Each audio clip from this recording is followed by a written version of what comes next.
Let's go back to work. Next in line is Chris from Winter Park. Chris, you're on News 96.5. Go ahead.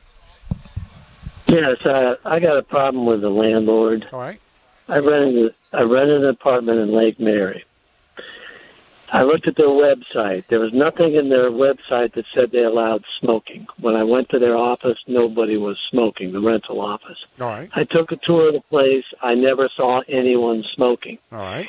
There was nothing in the lease that said that people were allowed to smoke. When I moved into the apartment, I found out the guy below me, he's retired, he smokes all the time. Okay.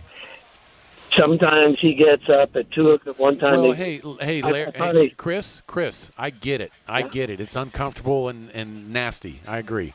So, Chris, you're saying that is this a basis for you to break your lease and move out of there?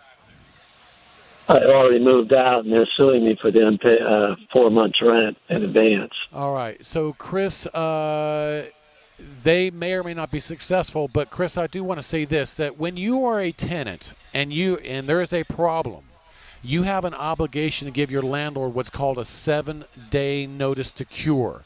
You have to give your landlord 7 days to fix that problem, and if at the end of that 7 days, then you can go.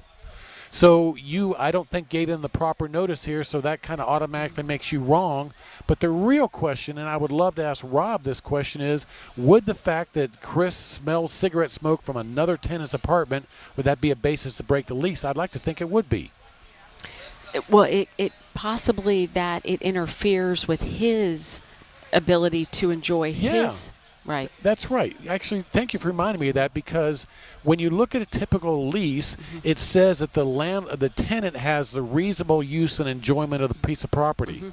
I tell you what, I couldn't enjoy living somewhere where I smell somebody else's cigarette smoke. No way. No.